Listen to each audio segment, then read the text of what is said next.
Yeah, let's go. I'ma make a couple stacks, do exactly what I want to. Mix a couple tracks, get a lady that I'm drawn to. Turn up to the max, get me faded till I'm gone, dude. I do what I want, couldn't stop me if you wanted to. I just work hard, yeah, harder than the rest. Some people say I'm lucky, others saying that I'm blessed. But I keep my head down, cause I crave progress. You ain't never gonna stop me, cause it's my conquest. And I'm never gonna rest, yeah. And y'all don't know that I'm a soldier. I always felt like I'm alone, yeah. When everybody thinks they know, yeah. And y'all don't even know I own, yeah. And now I'm ready taking over, cause every day I'm getting closer. Just look at everything I'll show ya. And now I'm ready, I'ma blow up.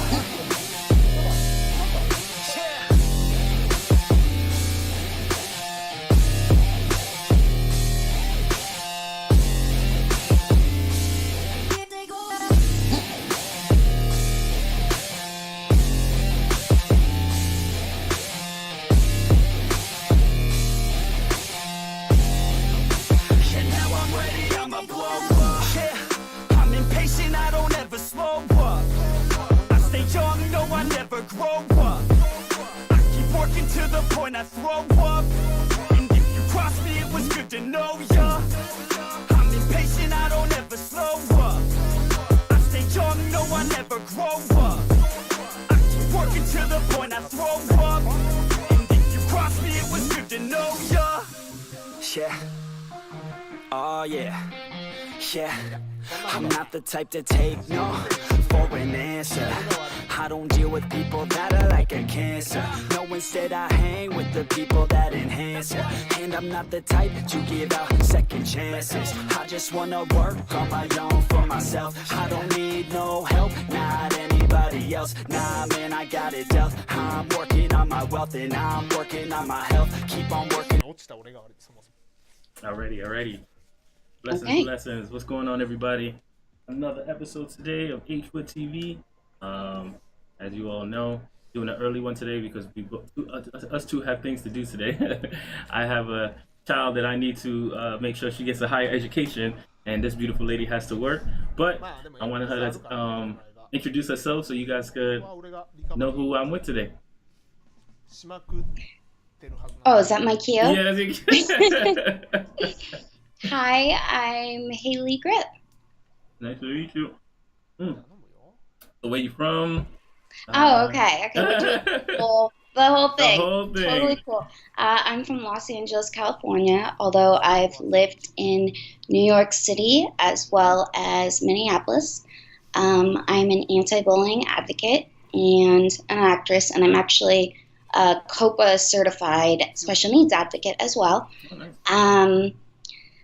I've passed laws. I kind of do a lot. I'm kind of what you call a jade of all trades, but I really pride myself on my raw sense of humor and ability to laugh at myself. Oh, beautiful. So the acting thing, what got you? Is that something that since you were young, or like the family dynamic? You always. I'd always wanted to be an actress, but my father got sick when I was a teen and passed away when I was 17. I'm sorry to hear that. Thank you.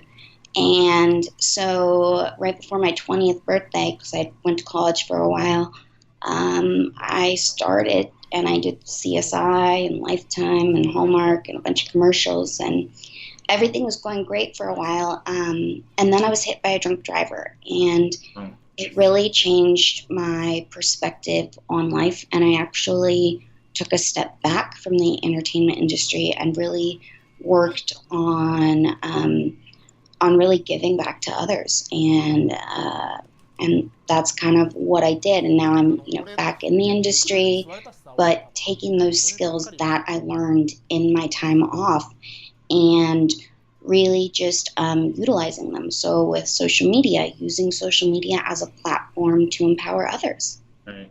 And it's very good that you say that. I see a lot of people when they use social media. Sorry, you just zoned out. Okay, hold on, let me put the mic a little closer. Can you hear me? Yes. Okay, cool. It's interesting that you say that because a lot of people I feel like use social media for vanity more than uplifting. You know, it's one of the reasons why I started this, and you know what I do on Instagram is, you know, it's not to show, you know, the booty pics or something like that. It's to show, you know what I'm saying, the what's gonna help someone get through a day that they may not want to go on or something like that. You know, who's giving that across? You know, I don't think. I mean, not to say showing the booty pic doesn't have, I guess, some kind of so have some kind Sure, it of makes effect. some people feel good. Right, exactly. But you know, you know what you do, I feel like would help someone get through a hard day like that with your lifestyle. Fashion, interesting. I don't know. I don't know. I mean, I feel like it's more. You know, do you feel that way? Do you feel that that has more value to someone that is like having a hard day and maybe not want to go on really down on themselves about life and things of that nature? You know, that's by asking that question, it almost, you know, makes me want to be careful in answering, because my posts help certain people, but to other people they may be irrelevant. And in no way do I ever want to claim, you know, I'm saving the world by posting on Instagram. But one of the things that I pride myself on is being real. And so in this interview, I mean, I knew it was a video, but I'm not wearing any makeup on purpose. Right.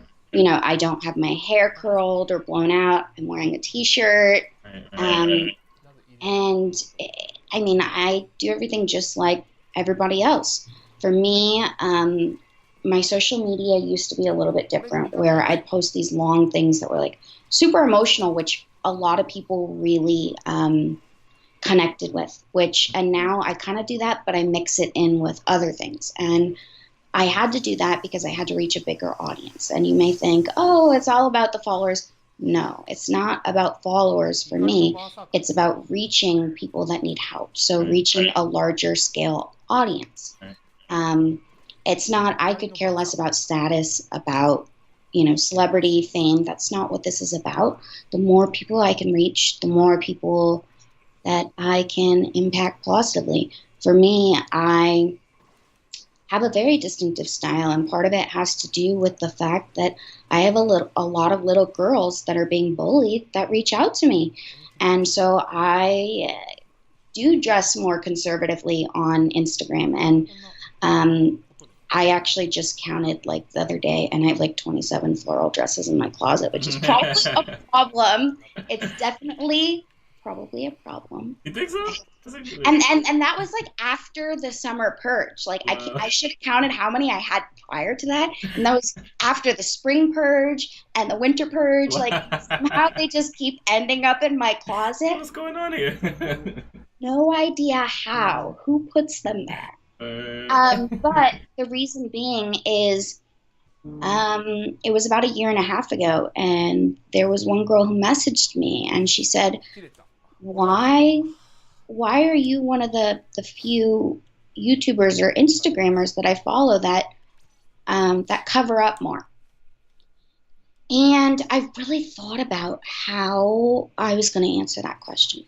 And in no way do I ever put anybody down. And the reason being, everybody has their reasons, and some people do it because some people post more revealing pictures or fitness pictures because they work hard for their body. And I think that that's fantastic. If you work hard and that's your niche, go after it. Show people the hard work. It takes a lot. In no way am I mean, I work out a lot. I eat really healthy. I eat vegan. Right. In no way am I, self-conscious. It's not about that. It's about wanting to show people that they can do what they want. I'm not here trying to show people, oh, I dress conservatively because I want to be a good role model. No, because that's what I used to think. And then I thought to myself, you know what?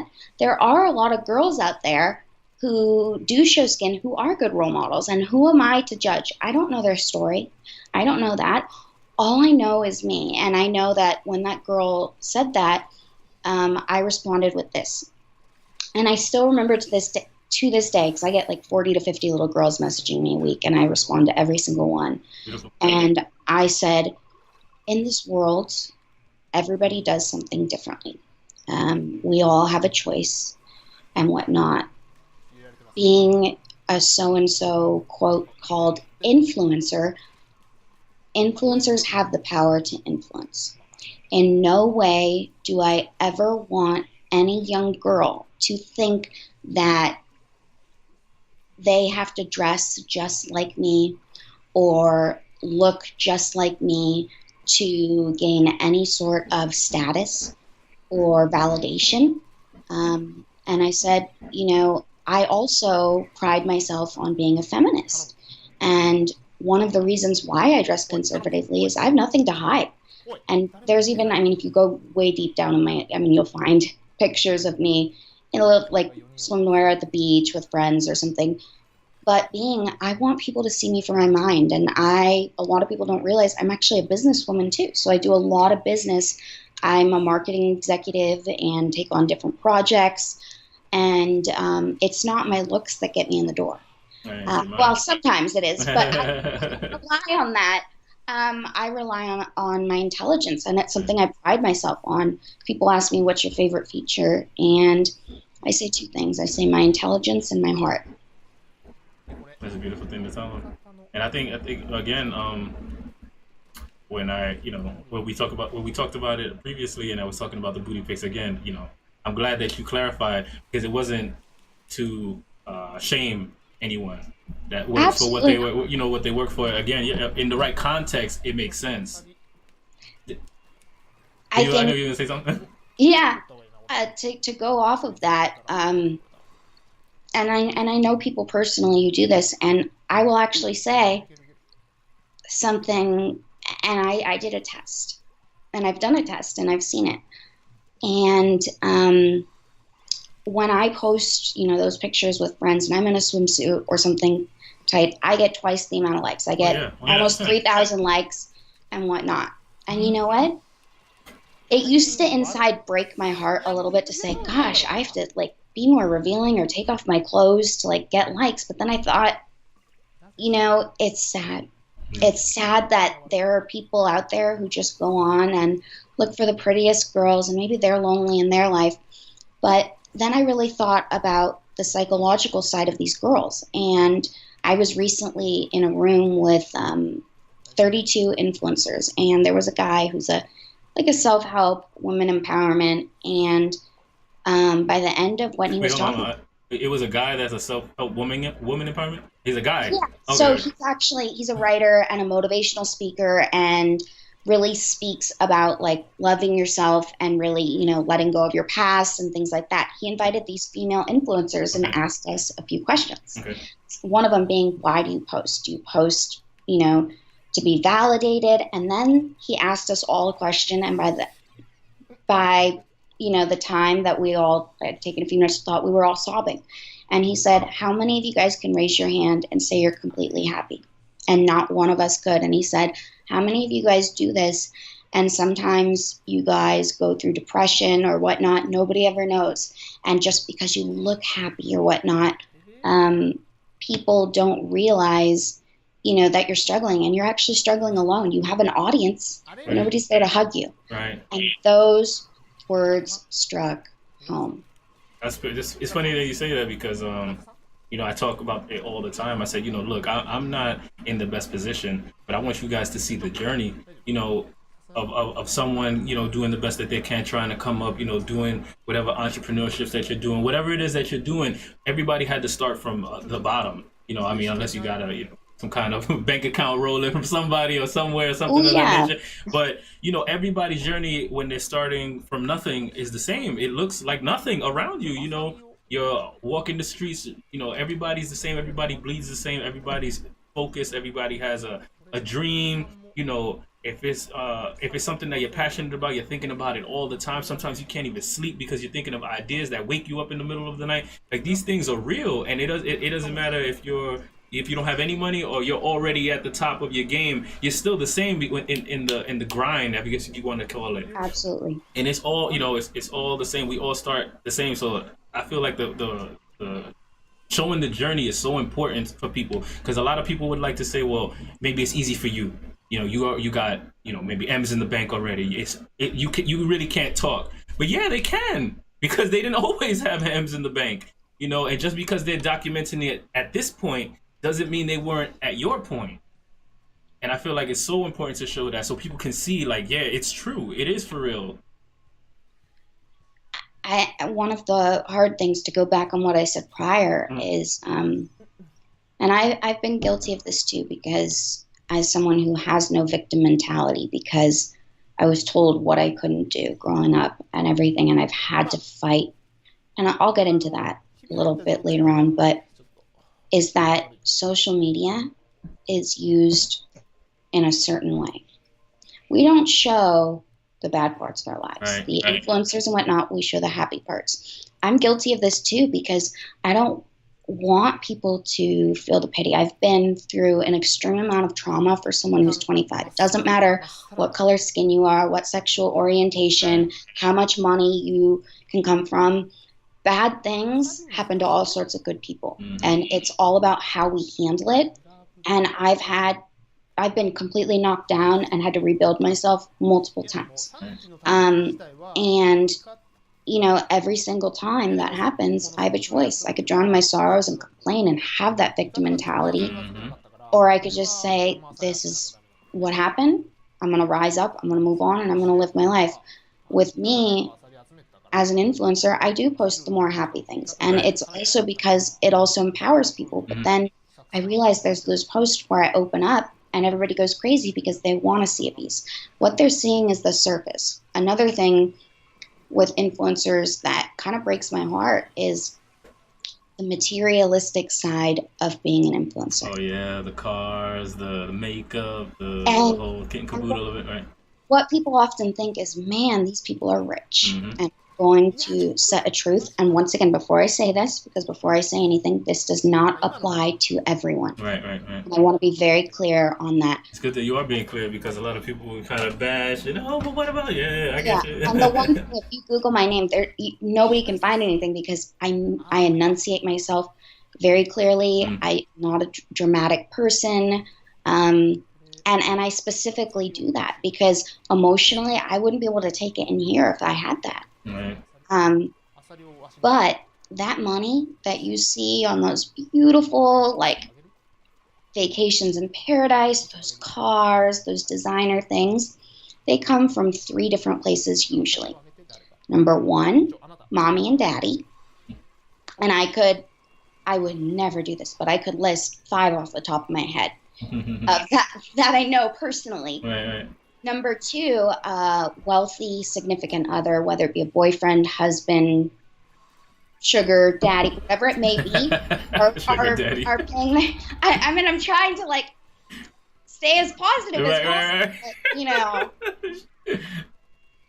And then there's also another category where when you reach a certain status, you start making a lot of money for your posts. Once you're verified and you know you have way over 100,000 followers. I mean, you charge thousands per post, like, and you know, the higher up you get, the more money. So then it does become the reality.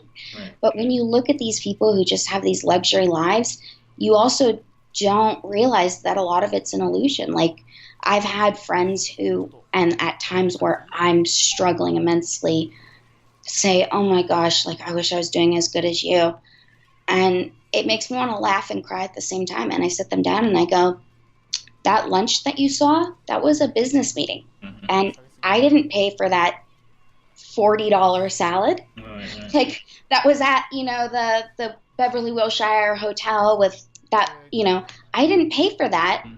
And because it was a business meeting that I was invited to, or, you know, a family that I used to nanny for took me out for, because I'm vegan, took me out to a really nice vegan meal. And I was like, you know, I paid, but they ended up, you know, covering. And I was like, I'm not a freeloader in any way, but a lot of these situations we don't take into account. People don't realize, you know, yeah, I have a lot of cute outfits, but I in no way am afraid to admit that I shop at Target. I shop at, you know, Forever 21. I shop at thrift stores. I'm not afraid to go and find a really cool piece at Goodwill, and it doesn't bother me. You know, I have those nicer, expensive pieces which are pieces that will last me years. But I know that with Instagram, you're constantly having to put new stuff. So why would I spend a bunch of money on a bunch of stuff that I can't really wear again? You're just showing the real. They letting them know what the real deal is. That's interesting though. Maybe it's making me think. Maybe I should show more of that as well when I post. I mean, personally, I'm not usually I don't really focus on when I'm down because I just kind of. I'm a father and I'm uplifted by her. Like it's How just old like is she? she's 8 now. She's the 8-year-old and Oh, I don't do anything. Thank you.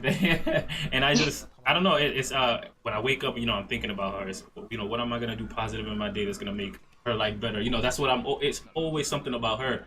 Because I don't really not have time, but it's like as long as she's okay, healthy, and fed, I feel good with my life. So I don't want to make it sound as if I'm this super happy because I'm broke. I'm struggling at it's hard to take care of a baby. Luckily I have my mom to help me, but it's just me and her, and I primarily have to do everything for her. So it's hard. It's stressful sometimes, but it could be worse. That's the best way I could put it. I could be with one leg. I could be disabled.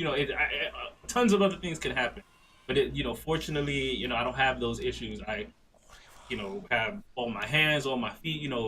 Sun is shining. I have good health. These things I take into perspective every time. So that's why I feel like I don't have the right sometimes to, just be talking about all my stresses and stuff like that because I have a lot of things that a lot of other people don't. I don't want to take that for granted, and I don't want to make it sound as if when I'm talking negatively, I'm lowering that down. I don't know. Do you feel sometimes the same?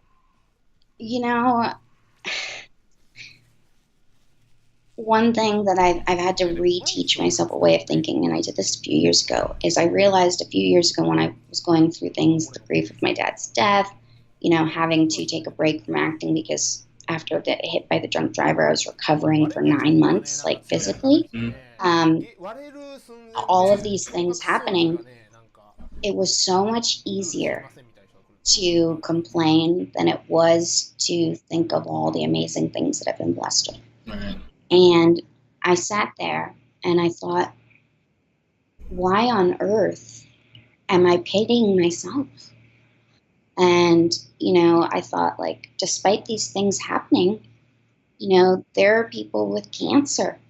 There are people who, have such horrible disabilities that it makes it hard to function. There are people who lose children. There are people, who are mothers who their grown children do something bad and are in jail and their mothers blame themselves. Mm-hmm. And here I am, upset that I was hit by a driver, upset that my dad was taken from me, upset that my career, I had to put it on hold just as it was taking. And I was like, and so I had myself give back to others and ended up falling in love with it. But I needed to put that perspective in my life. And I took that initiative. And I think a lot of people can make that realization like, oh, I'm kind of negative. They don't know what to do about it. And for me, it was volunteering and really giving back my time and then going and speaking about what I've been through, which was very therapeutic for me. Interesting. Now that thinking about it, I don't even know how I came to the realizations that I sometimes think of. I don't really, maybe I should have documented that. I will say I know having custody battles, that was a very rough period in my life, and I think that was probably one of the big turning points in my life when I started to think differently. But yeah, you always have to go through some kind of trauma. When you come out of it, I feel like that's when you come out of it so much stronger and so much of it a different perspective. I want to go back to when you were talking about, I would to sum it all up, I would call it, taking ownership of what's going on. Like it's not everybody's fault. It's my fault. Every day I go on and I say, I'm like, everything is my fault. If something bad happens, it's my fault. I'm always saying, my bad, or it's, I did it. I've always been like that for as long as I can remember now, because I have to take ownership of things. I have to show, my daughter. I try to teach her that now. you know, she'll come home from school and, oh, I forgot my homework because, my teacher didn't write it down or something. I said, but that's not her responsibility. At the end of the day, when you come tomorrow, she's gonna say, "Where's the homework?" What are you gonna tell her? You didn't write it down? She's gonna. I did my homework already, though. It's your. You have to start building a responsibility and start saying, "Look, it's my fault. This is what I could have done." And I tell her all the time because she's young. I get it. It's my job to instill these things upon her. But little by little, hey, look, you can't keep always blaming other people, because then you don't grow. You don't learn. You're not trying to learn anything because then it's everybody else's fault. And I feel like this, I don't know if you've noticed this at your time with teaching and influencing young people, but do you feel like that accountability is lost in this age? Because I remember when I was growing up, my father didn't take that. He always used to let me know, no, this is your fault. I think, well, before I let you talk, I feel like the dynamic between a father and a son is always like very, I want to say rough-ish. I don't know if you have any brothers and stuff, but like dads was always rougher on a son or a boy, and trying to make sure that they grow up to be a man, quote unquote, and take responsibility, provide things of that nature. So I think that it kind of falls into the same place maybe. And maybe I don't know how have you, in your experiences with the young females and stuff like that, do you see that? Do you see a lack of it? One of the things that you brought up is my generation, and I'll go into that, but I think accountability and the way that people handle it hits every demographic. I don't think it's just my generation, and I think it is society itself. I don't think that it's just, I'm 25. I don't think it's just kids age 17 to 30, although I will say a lot of us feel more entitled because our parents have worked hard, or we have more opportunities than, the generation before us. So we just kind of expect things. And I think there's a difference between, being held accountable and whatnot, and just not realizing. And I think part of it has to do with just the way people are raised and how easy and accessible everything is now. And so it's more of not even realizing you need to be accountable, not even realizing you didn't earn it or you didn't do something wrong. Accountability goes also both ways. I've seen people who, in my age, who completely deny it, or, who've gone through a breakup, and, all they'll really say is all the bad things about the other person. It's two to tangle. Right. They may have been the greater of the worst, but just because one person is bad, oftentimes a person has triggers, or they're just not meant to be. And you don't even realize, that you could be looking at them a certain way, like, I can't believe they're doing this. And that person could think that you're totally judging them. And so there are different things that we're unaware. Right. I want to stop you real quick, because a big one that I would hear in relationships is, oh, well, he cheated or something, or she cheated, so I cheated back. I never understand that dynamic. To me, it's just, why would you, if you have a problem, either walk away from the situation, talk about the situation. Why would you just do something and just not? I don't see how that ever makes any sense. Well, what's worse is to say, have you heard this one before? I've cheated because you made me cheat, because you're not giving me what I need. Oh yeah, like that. That's so all my good. Yeah, you got it. You got that one. It's like, emotionally, all you do is nag me to go to work and get my life together. Right. And I like, there have been times where I want to be like, and maturity level a little bit, exactly. like maybe, but I just I actually these days I'm extremely cautious of who I let in, relationship and friendship wise. And it has to do with, especially like on social media and what I do, I get a lot of attention. And, I've actually distanced myself from friends who have constantly asked for shout outs and tags on social media. And I want to be like, and I want to scream this out at the world, like, those who don't ask are the ones who I tag, because it's just natural. And, I'm friends with celebrities. I don't tag them and I don't tell people, because I treat them like a normal person. Or, I've just been hurt so bad because people just don't care that I am cautious and I do have my walls up. And it takes a certain type of person who's willing to fight to get those walls down. And if somebody's willing to fight for me in my life, whether it be friendship, relationship, those are the people I want around. Right. Definitely, you got to keep your circle, the people that are gonna uplift you and help you, and you know what I'm saying. I definitely, because that's a problem with me. My circle is very small, very very small. And at a certain point, I know that I have to expand the circle a little bit, but it's hard because, especially, I mean, you're a businesswoman. You know that you can't do everything by yourself. As much as you would want to do, you would want to hold the world on your shoulders. We can't. And what? When did you not only notice, but when did you start to, expand the circle a little bit and bring in more people, and did you trust it or work with other people, and how did that work for you? Because it's still a work in progress for me because it's very hard to ask for help.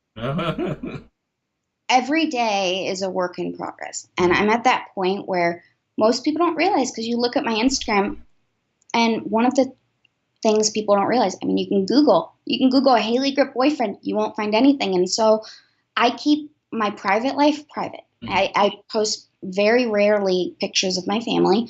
Occasionally there'll be one here or there, but very rarely. I'm very protective. Mm-hmm.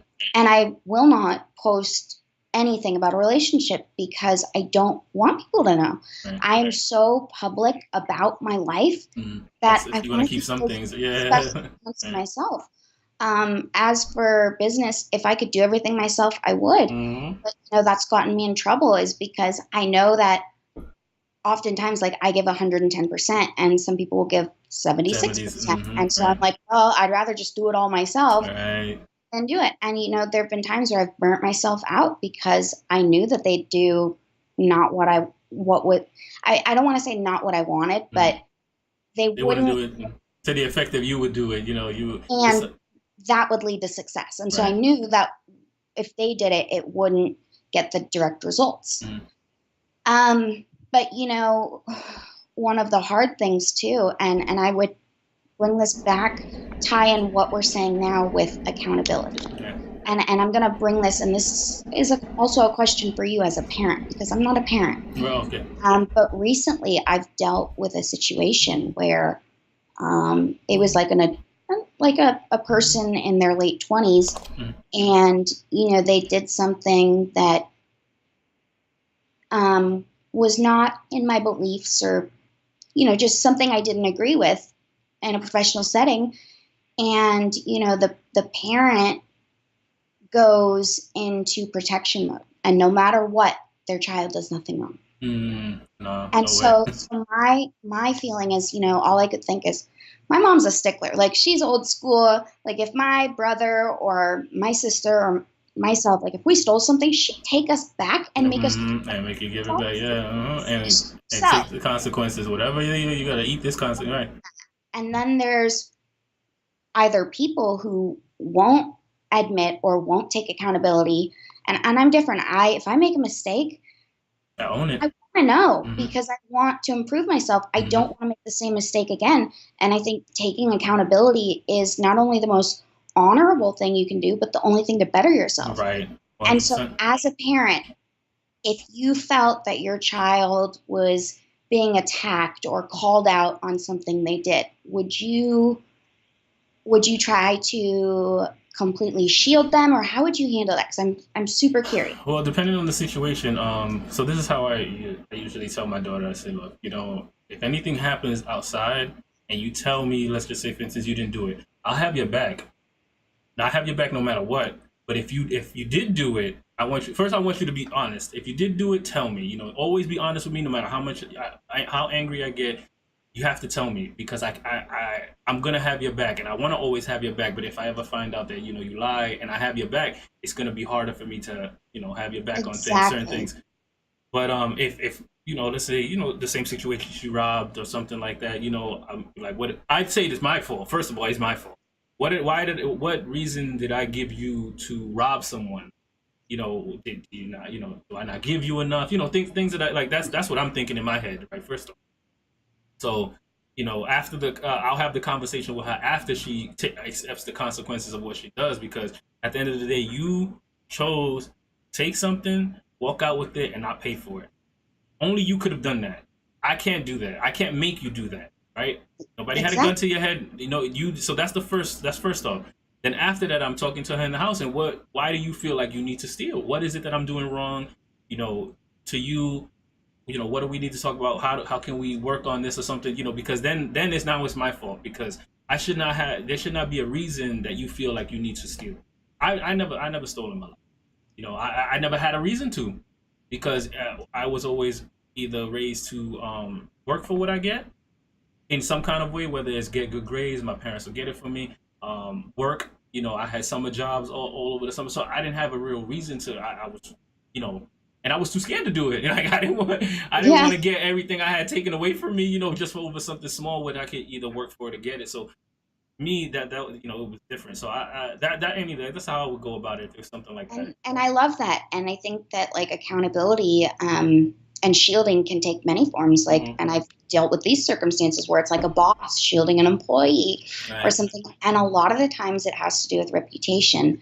But you know what? I think at the end of the day, to each his own, because I don't know every situation. And so I have to have compassion, and I do. And just like in my personal situations that I've dealt with, I could have my beliefs and whatnot, but at the same time, they might not think, and this is just in general, like what one person thinks is wrong, another person may not. And so from a psychological standpoint, you're kind of battling like a catch-22, because you could be a parent or a boss or a friend defending someone because you think you're in the right. And there is no right answer. So it's really about how you handle a situation with grace, and, and knowing when is the time to back down and walk away, or, when is the time to call a peace, whatever it may be, because, even like I work with special needs kids, and one of them I worked with for 9 months, and like finally the parents then came to me and they were like, you've worked with her so well, like she's not codependent anymore, she really doesn't need you. And like my heart broke, but we ended on such good terms. And it's like that, like I don't have any enemies in this world, and I pride myself on that. And it's just about how we treat people and treating them with respect and dignity, whether we like them or not. Yeah, that's definitely good. It's definitely a big thing. I mean, I wish I could say I didn't have any enemies. I'm sure I got a few. but I wanted to also now segue into the anti-bullying. How did you get into that? What is that all about? I definitely have a big question that's been on my mind. And when you say anti-bullying, is it also cyber, and is it all forms of bullying?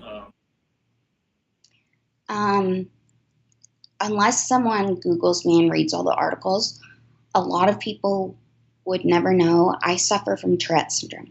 Oh, wow. And you're not hearing me tick right now because I'm very relaxed and not stressed out. But it happens multiple times a day. I shout out. If any of you guys don't know what Tourette syndrome is, it's a bioneurological brain disorder that causes your body to make movements and sounds you can't control. So, for instance, if you want to raise your arm, your body is going to send signals down your head, down your arm to tell you to raise your arm. If you neurons, and these neurons will tell you what to do. When someone with Tourette syndrome has a tic, which is a movement or sound your body makes it can't control, either vocal or motor, there's a wall in your brain that's a chemical imbalance that prevents the neurons from going through and telling you to stop. So that's why you're doing it. But a lot of people also don't realize that along with having these tics, which can be anything from shouting out to hopping to jumping, it can really just be about anything. You're also dealing with comorbid disorders, which means disorders that come along with it, like ADHD, OCD, anxiety, depression, all of these things at once.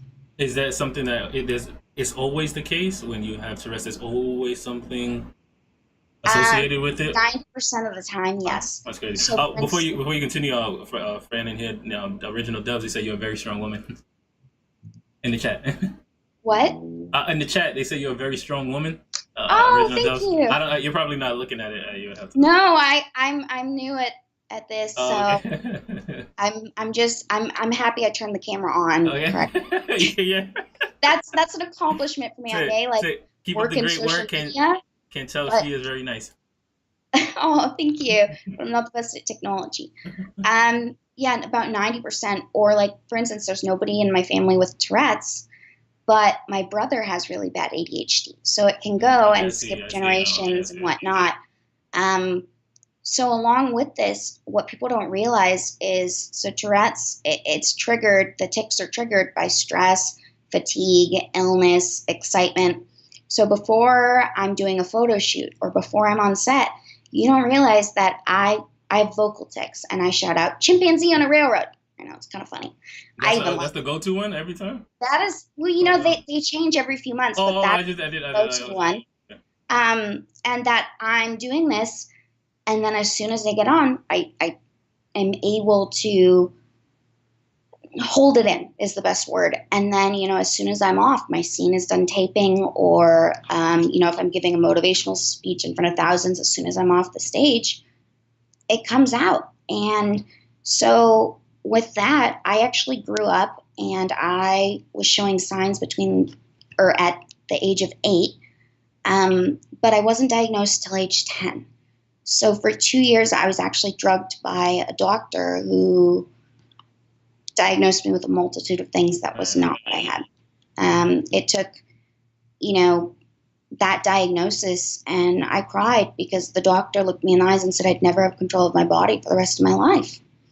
But I looked at him and I said no, because I am extremely strong-willed and a strong woman, according to the person in the message chat. Right? You know, we'll use that as a reliable source. No, she doesn't stream, but I'll put her information, her Instagram in the chat. Awesome. But I actually wasn't bullied just by students, which is a very rare case. I was horribly, horribly bullied by a teacher for my disability. And she brought me up on the first day and said, "Class, Haley has Tourette's. You should be careful being her friend." What? And brought me up and embarrassed me every single day. And Jesus. A lot more, which I won't go into because I don't focus on the negative. But right. What I will say is, at the time, there were no laws to protect me. And it's because Tourette syndrome is what you call an invisible disability, which means you can't see it. Mm-hmm. So at age 16, I couldn't understand why I wasn't happy in life. I was in high school now, away from that teacher who I had had for 2 years. And then it hit me as I held on to all of this anger and pain inside, and it was eating me alive. I had a grudge, and I had to let it go. And it took a few months. And once I let it go, I remember my mom coming up to me and saying, you know, "Do you want to press charges against the teacher?" And all I could think of is, I said this to my mom. Another thing I will never forget. There are a few things that I don't forget saying. And one of them being, I said to my mom, I said, "This teacher is a really good teacher who didn't understand me and my disability, but there are so many awful teachers in this world. Right. I would never forgive myself if I took her away from all of the students who would benefit from her teaching." And I also said, but what I will do is, I said, I've connected with the Tourette Association of America. And I said, I applied for this, and my mom helped me with the application. And we went to Washington, D.C., and I got the IDEA Act reinstated to include invisible disabilities, so that what happened to me would never be able to happen to another student with disabilities. Right. And that was me fighting back positively and ending the cycle of hate. Right. Instead of going back just attacking one person and maybe getting revenge, it would be, you know, making yourself feel better. How about you take that, maybe still feel pretty shitty, but at least now you'll feel better in the sense that you know you can help so many other people. That's a great way. That's another way to change the narrative, man, you know? Thank you. And in Washington, D.C. was where I learned how to speak publicly, and I lobbied with senators and was taught these public speaking skills. And I did them for about a year and then lost my dad, and everything was kind of put on hold, and then went to college and and then left because I started acting. And these skills helped me in acting because I was outgoing. I had stage presence, but then I really didn't utilize it until I took a break from that acting career after I was hit by the drunk driver. And I really thought to myself, I was like, I can't do a lot physically, and I'm so exhausted all the time. What can I do that I have skills to do where I can make a difference? And then I thought, well, I could speak on Tourette's. Well, only, a very small % of people actually have Tourette's. And it was hard for people to relate. So I said, you know what? I'm going to speak about anti-bullying and then educate about Tourette's as I do that. I see what you're saying. And so I could reach a larger demographic. So I started speaking about the different types of bullying, cyberbullying, physical bullying, just all of the different types, verbal bullying, emotional, covert. There's many different types, but also a lot of people who are anti-bullying advocates or speakers do things very differently than me. They just teach a lot about the facts and what bullying is. Mm-hmm. I'm very big on prevention because the word anti-bullying itself is kind of a negative connotation, the anti. Right. And so I really teach on what it means to be a good friend and what it means to have self-worth, because a lot of people who bully don't have self-worth. And I also pride myself on preaching about helping the bully and not just the victim, because that's how you end the cycle of hate. Many people just focus on the victim, but a lot of the people who are bullies are going through something themselves, and they need compassion too. Right. That's interesting. I didn't think of it that way. That's one of a lot of the reasons why I wanted you on, because I definitely don't really understand the bullying mentality, the bullying dynamic. When again, I'm gonna put how I went about it. Back then, you either ignored them or you went and had it head on. If it was a problem, but what's up? That's how we used to handle things back then. And it's a very linear mindset. It doesn't help everyone. That was just there was the sticks and stones type of things. Words may never hurt me. Things like that. That was what we learned back then. So that's why at this day and age, when they talk about bullying and cyberbullying, especially cyberbullying, what would you say to someone that says, if you're getting bullied online, just turn off the computer? No. I would not give that advice. The first remark that I have about cyberbullying is when I grew up, my generation, social media wasn't big yet. Mm-hmm. Facebook started to get big when I was maybe like 15. So when I was in junior high, it wasn't big. Mm-hmm. MySpace was kind, but not like. Right. But now you go and you're bullied at school, and you come home and you're bullied at home. You open up your phone, you're bullied. It goes straight to your phone. There's no safe space.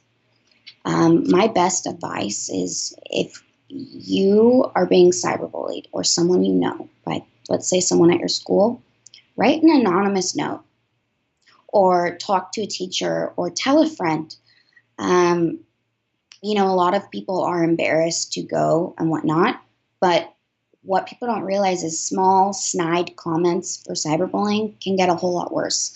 And once you're the target of cyberbullying, you do one little thing that person who's bullying you doesn't like, and it's going to blow up out of proportion, and you won't be able to stop it, because once things are on social media, they never go away. Mm-hmm. My other thing is, if you're being bullied, don't respond. And I say this because a lot of times the bullies are the ones who have the power, as in with fear. Other people are by intimidation and will do what they say. So if you try to defend yourself or make a retort back, they're gonna make you look like the mean one. Mm-hmm. If you have to respond in any way, and I say this in person, like if I'm being bullied in person in any way, I want to tell you something that's a secret weapon of mine that works in about 90% cases. Mm-hmm. Kill them with kindness. Oh, yeah. These 4 words. And it's because a bully will not know how to react. Any response or quip or, comeback that you come up with, they're going to know how to respond. But if you just say, sometimes you say to them, you can say, I'm going to pray for you because you must be really upset or sad or have low self-esteem or self-worth if you're resulting to bullying on me. And that's actually an insult on its own. Right. You can just say, you can say, hey, do you want to join my friends and I? Are you sitting alone? And try to be kind because it may just change the situation. But I will be honest and say, oftentimes it's out of your help. You don't know if a bully's parents are being, going through a divorce, or if they're being abused at home, or if they're financially tight at home. We really don't know. And so as much as it hurts us, they're hurting too. Yeah, because this is why when I say that, I guess it's more of a generational thing again. Because, for instance, I play games like World of Warcraft. I play these MMOs. I've been online, and playing these video games and certain things like that. So, it comes around. You hear it when people are chatting with each other, and they'll, curse at somebody and make them try to feel really bad. And I never really understood it because to me, I just could just ignore it. Like, it's just never really a big deal. I was always a person that, as long as you don't put your hands on me, I don't. It doesn't really matter what you say because it's not gonna bother. You don't really bother me, And I try to tell my daughter the same thing, But I will say that I definitely don't get the dynamic is different because we weren't around as much social media as it is today. Social media is in everything that now this young generation does now. Like you said, phone. They're on the computer. They're on YouTube. They're on Facebook. Whatever. My daughter has a cell phone now. It wasn't for the intended purposes, but she has one now. And she's on YouTube and things of that nature. So it's a very encompassing thing. So it is different in that extent, yeah. And going off of what you're saying is, I think, in the past and still in the present, which is still very much this day, it's like boys bully by being more physical. Mm-hmm. Girls bully by words and being emotional. Right. Now that's starting to shift because of social media. So the guys are bullying with words just as much, and they're hiding behind a computer. Mm-hmm. But I will say, one of the things that I specialize in is working with young girls. And, and I've talked to male friends who've been mentoring young boys too. It all really has to do with self-worth. And if you're not surrounding yourself with people who uplift you and whatnot, and we're constantly bringing you down, you're not going to feel good about yourself. You're not going to stand up for yourself, and you're going to take it. With girls, it's very different, where it's starting rumors, it's excluding, not being invited to the birthday party, or sneering or backhanded compliments like, wow, that would be a really gorgeous hairstyle if your hair wasn't greasy, or something like that. Right, something right. Or, that would be a really pretty dress, but it's an ugly color. Like these things, and they hurt. And there's that saying that you said, sticks and stones, right. My bones, but words can't hurt me. I'm going to be honest, and I'm going to say words hurt just as much. Right. And I've had to deal with it, and luckily I'm at that point where I just don't care anymore. I've been through so much trauma and whatnot that nothing really affects me. But, it breaks my heart. These kids who don't have that inner resilience and who haven't been through that, and they're struggling, and they believe. One of the most important pieces of advice I could give anyone, whether being bullied or not, is this. Is at the end of the day, only you can decide what your self-worth is. And at the end of the day, only your opinion of yourself matters. Everybody else's opinion of you doesn't matter. And you know what? If somebody doesn't like you, it's not you, it's them. Yeah, definitely. Dove said that's very true. Mindset I have, as long as someone does not touch me, I'm cool. Oh, he was talking about what I said. Yeah, I mean, I tell, because and I was gonna ask you this question, and because I, obviously from a father speaking to a child and a young daughter, we have difference of opinion. We're gonna grow differently. She's a girl, I'm a boy, and I definitely didn't put a girl's perspective in my, because I'm a boy. I grew up in a boys' way of bullying. You know, it was very, like I said, linear. It's just either you put your hands on me, you're bullying, and we starting right there, or you talk. And usually when it, well, again, back then when it came to talking with boys, that wasn't really, it didn't really matter that much, because if a boy's gonna talk, we usually call them girls. You're like, wow, Yeah. you talk too much. Like, that's I would make a thing. really bad boy because I talk a lot. Yeah. I would like strike out right away.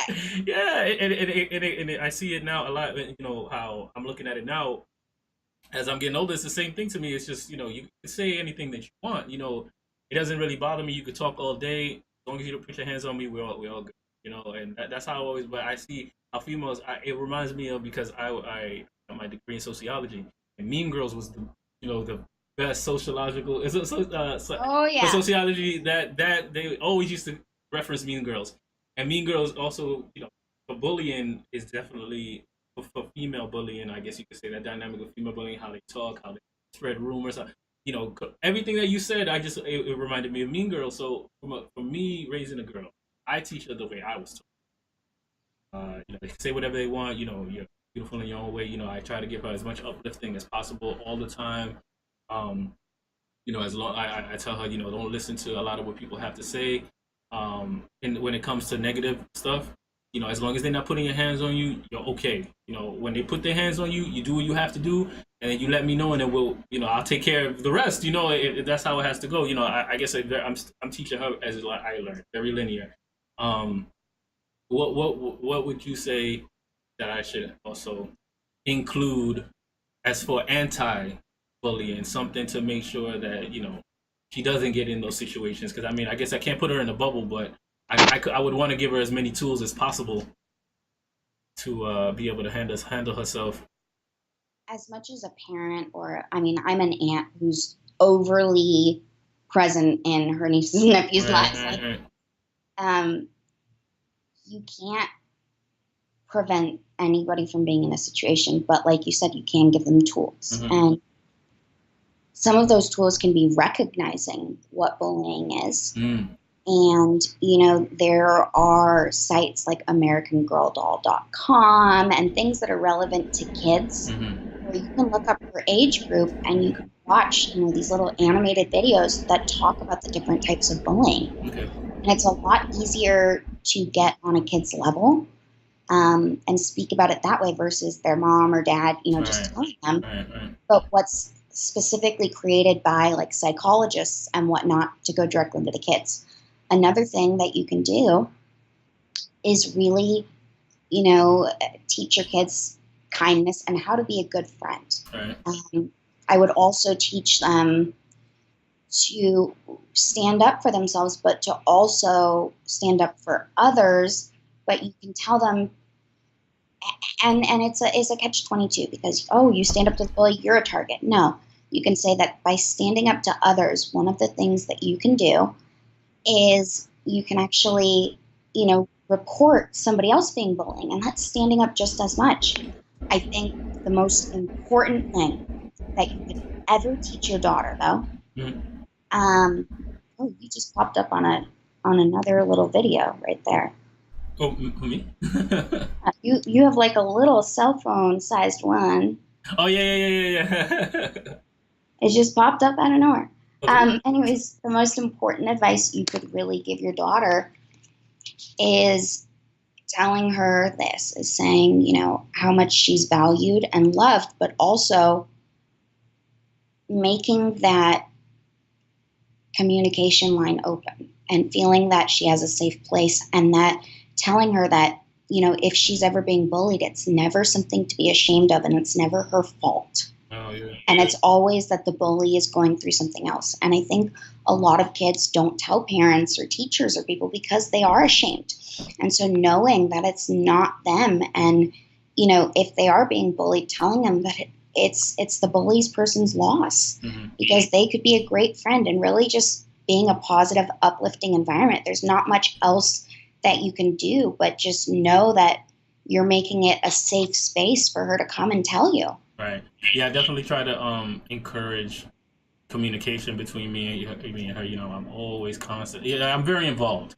You know, I mean, everybody in the school knows me. I'm constantly there. You know, that's kind of why I chose what I chose. You know, it was because of her. I needed to be more involved, you know, in her life. So try to make sure that I have that freedom to do that, to do these kinds of things. And I definitely want to address a point that you said. And I think for both parties, they're very shy or self-conscious about bullying and being bullied.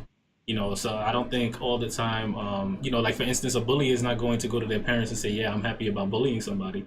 You know what I'm No. saying? And sometimes the kid is like, oh, you know, I'm being bullied, or they don't want to say that they're being bullied because you know they may feel like they're less of a person or something like that. And but there are some kids that do come out and say it, and and some of them are getting, I guess you could say, oh no, it's nothing, or not taken seriously.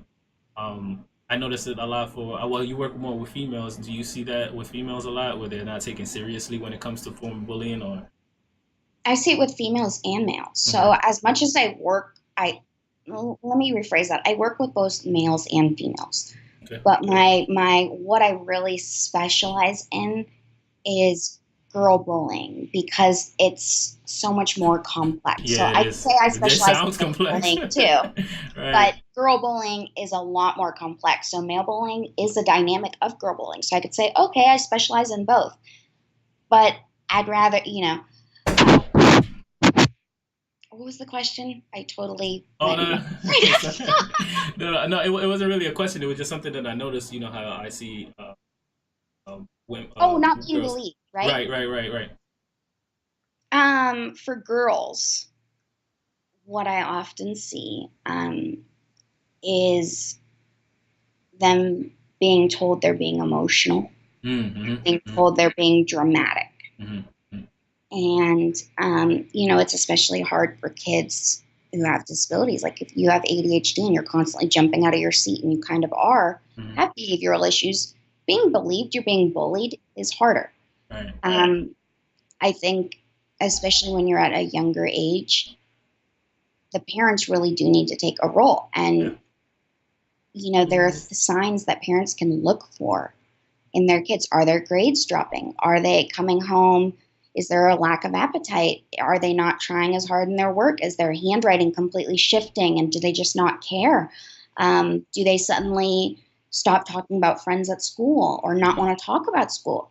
It's paying attention to these signs and thinking, okay, something's not up.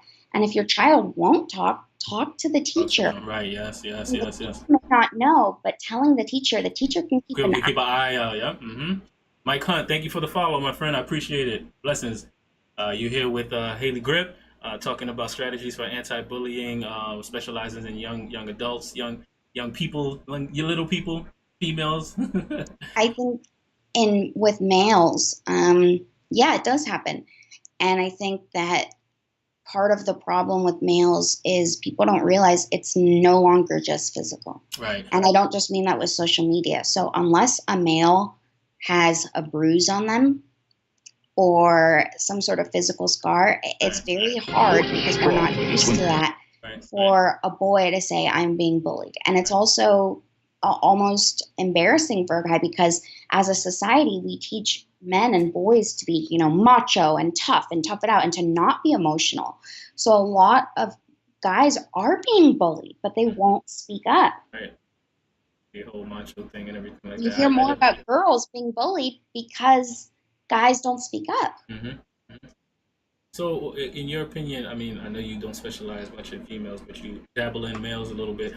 Me personally, so the reason why I'm asking a lot of these questions is because I want to. So, a little bit of history about me. I done martial arts since I was 9 years old. Did taekwondo, kickboxing, jiu-jitsu, all this stuff, right? And when I younger, I was doing it for me. I was doing this to just have fun, sports, things of that nature. So now as I'm getting older, I see that now as more of a mentoring type of thing. I could use martial arts as a way to also give back, and on a not only on a physical level, fitness level, but on a mental level. One of my dreams that I just realized that I had is wanting to open up a taekwondo school in the area, because I feel like it's being lost, that art of taekwondo, because I'm from New York, so meaning out here.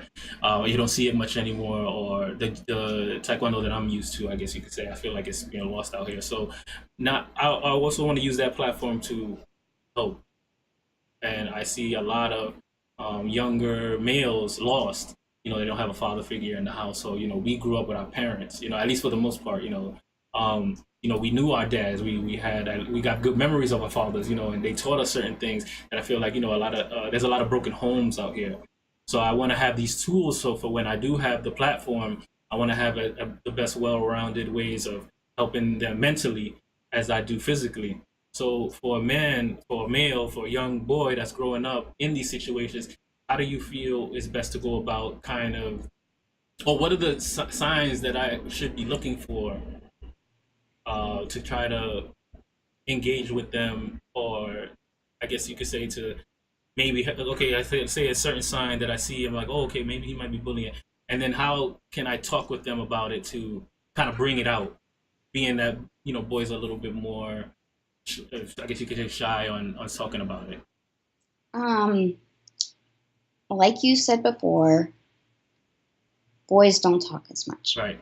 So one of the things is when you're asking questions, like if you're saying, "Oh, how's school? How are your friends?" and if they're, if then they get more physical, so they get more like tough and aggressive in whether it be their kicks or something, that's a sign to notice.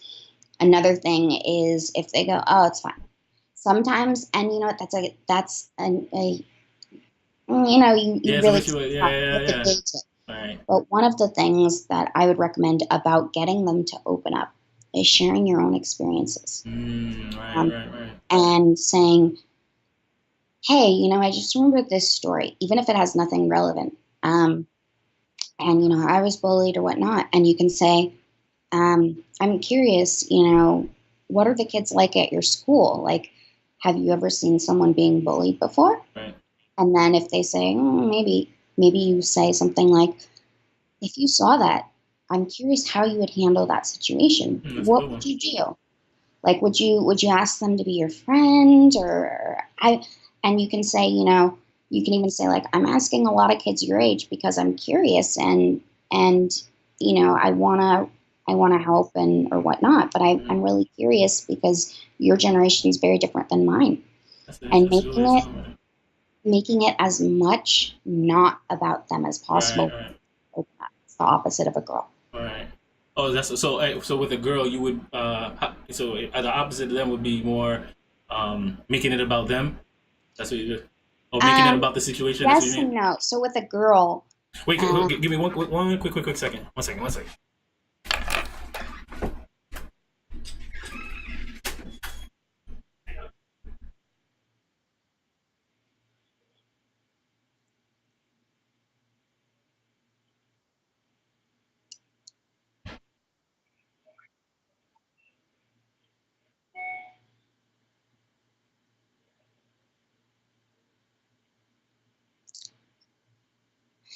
if I could read the message boards, I'd be answering you right now, just so you know.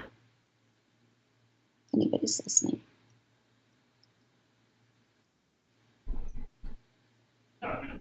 I'll use something. Sorry about that. I wanted to see if No, my it's fine. sister could pick up my daughter so that And then we can I only continue the conversation. have 5 more minutes Oh, okay, to. cool. Yeah, all right, all right. So, yeah, go ahead. Sorry. For females, it's different. For females, one of the things is asking about school, and then if they climb up or whatnot, you can bring up an article on bullying or something, or you can just flat out say like, "Are you going to school?" Every situation is different. I can't Right, classify all females, right, but right. once they start talking about it, make it about them and turn it positive. So you can say, "Okay, well, this isn't the end of the world. This is what's happening. What are we going to do?" And come up with a conclusion, because girls, we think a little bit differently. So we Right, want right, an right, end definitely. out- we want an end outcome, and we can actually usually see that in the horizon. But Mm, when a girl is talking about bullying, make it all about her, how special she is, how loved she is, not all about her bullying situation, but about her as a person. mm. That's definitely good information.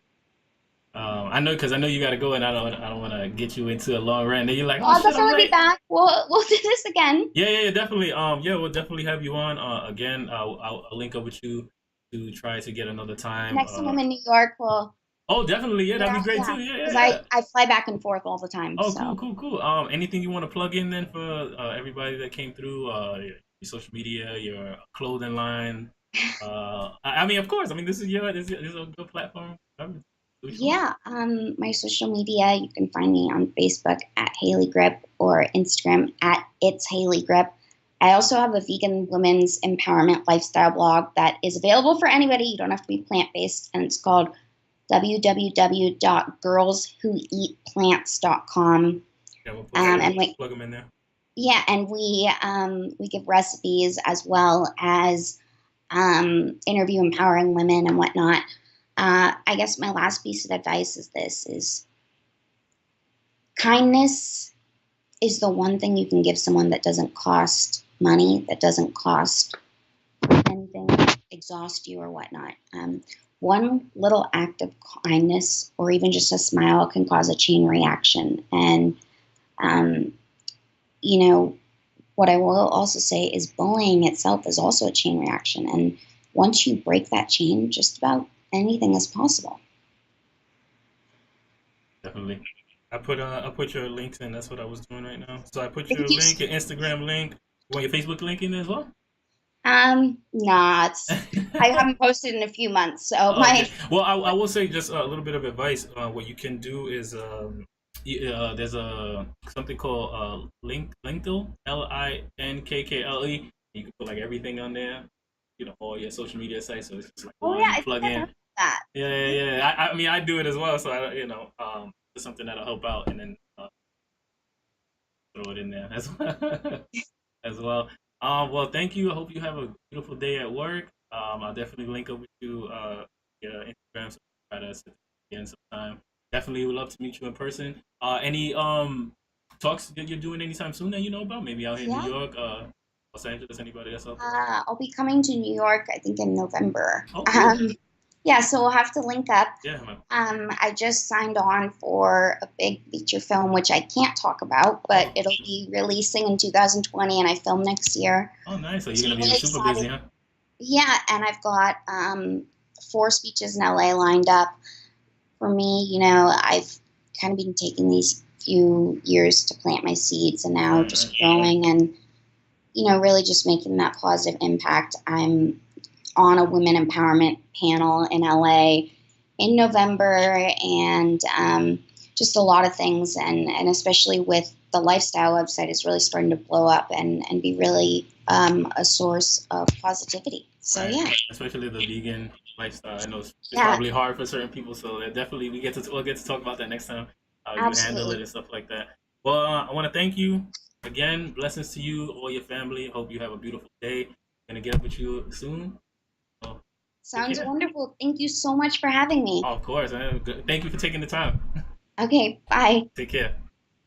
All right, guys, and I appreciate it. Appreciate all of y'all guys coming through. Sorry about the early start. I know this is not the usual time that I start, but I got a lot of things that need to be done today. My daughter has some. If you're not going to look, stay on. Oh my god. My daughter has a big school meeting. A lot of different schools are coming in. We're talking about the school. The chancellor's coming in, things of that nature. So it's going to be a very, very big district meeting. So I need to be present for that and see what's going on. Other than that, so we should be on the regular schedule from today on. Also, sorry that I didn't have this on the right category. I forgot IRL is no longer a thing. It's just chatting. So, but it's all good. Yeah, so I hope you enjoyed. I'm going to be putting this on repeat for a few times so you guys could see what was going on. In case you missed it, this will also be up on my other social media sites. It'll be on iTunes and SoundCloud and things of that nature. So in case you guys want to pick it up, here's the link.